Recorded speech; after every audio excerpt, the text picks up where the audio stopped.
Hi everyone. In this video, we will talk about separating matter. Matter, we know there are three states of matter: solid, liquid, and gas.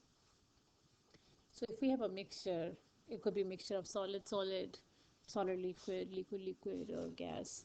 So then, based on what type of matter it is and what type of mixture it is, there are different ways to separate it. And make sure you understand that we will be separating mixtures, not compounds. Compounds are a chemical combination of two or more than two elements. We cannot physically separate them. We can break them chemically, but not physically separate them. So let's see here. We have a pure substance. Pure substance is that cannot be separated by physical means. So elements are pure substance, and compounds are pure substance. So these are the two examples of pure substance.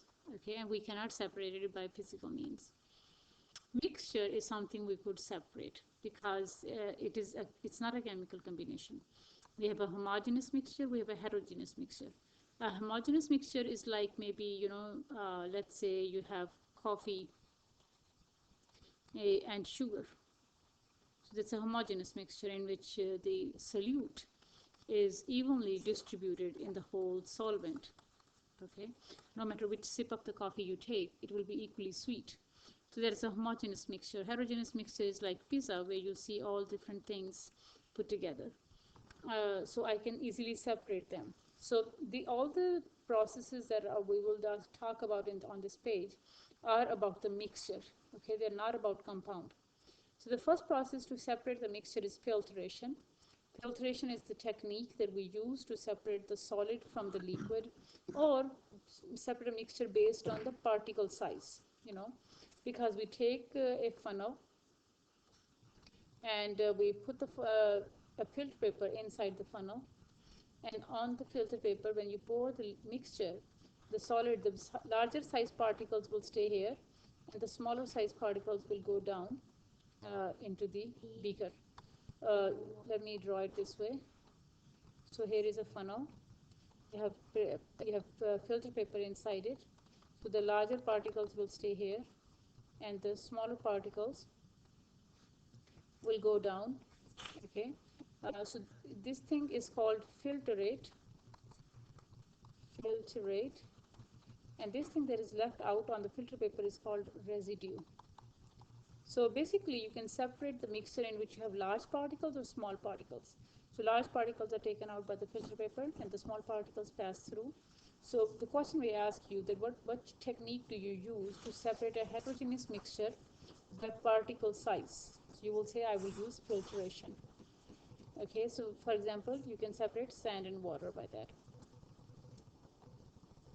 The other technique we will learn about is chromatography.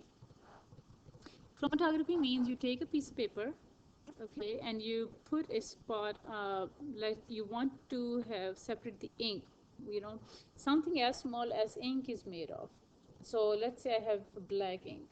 So I'll take a strip of paper and I'll put a dot of that black ink, and I will hang the paper into some liquid. If there are special liquids for chromatography, or it could just be water. So the paper should only be touching the surface of the liquid. As this paper absorbs the water, the ink will spread into the colors it's made from. So this process is called chromatography.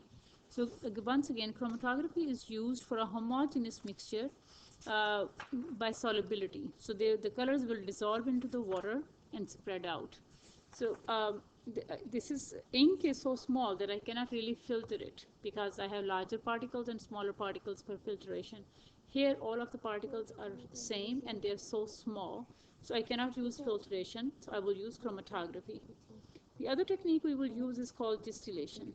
Distillation is separating the mixture of liquids based on the boiling point.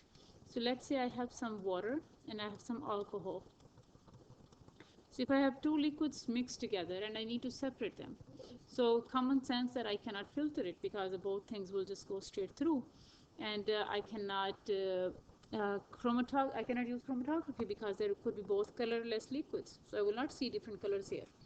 So when I have two liquids, then I will take them in a flask, and I will heat it. So the alcohol is going to evaporate at 70 degrees Celsius, for example. Water evaporates at 100 degrees Celsius. So I'll make sure that the temperature stays 70 degrees Celsius. So only alcohol will evaporate. And then when alcohol comes down this way, I will condense it. Okay, so I will condense it right here. I will cool it down. So what I get here is going to be just alcohol, and water will be left behind, because water will not turn into vapors unless temperature hits 100 degrees Celsius. And if I make sure that temperature doesn't get there, I will only get alcohol vapors here. So the distilled water that we buy in the market this is the process that it is made by. They take just the regular water.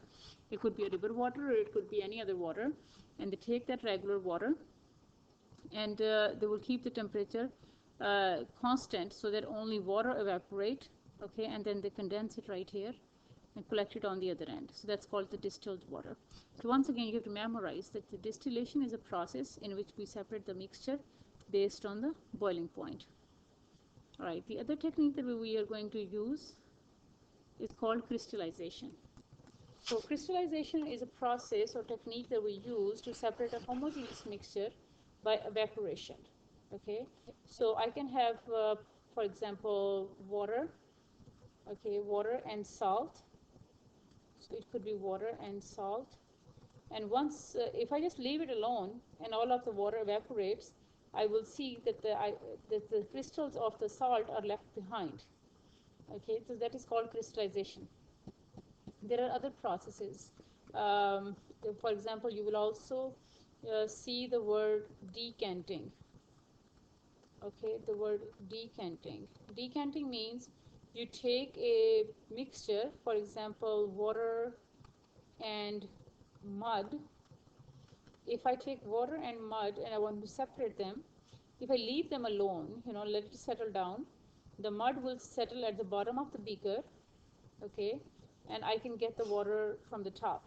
So that process in which you let the mixture settle down, you just leave it alone, is called decanting. Then there is another process is called centrifuge. Centrifuge means that you take a funnel type thing. It's made out like this, and it funnels out like this. Okay. So I put different liquids in it. So, and I will spin it with a very high speed. When I spin it at a high speed, the liquid that is more dense, the highly dense liquid, will settle at the bottom, and based on the density, I will see layers of the liquids. And then I can open the nozzle from here to take out or separate out those liquids. So it is called centrifuge. Centrifuge, in which I can spin different liquids and they will separate based on their density. Okay, they will separate based on their density. So we talked about filtration, chromatography, distillation, crystallization, and decanting. Thank you, everybody.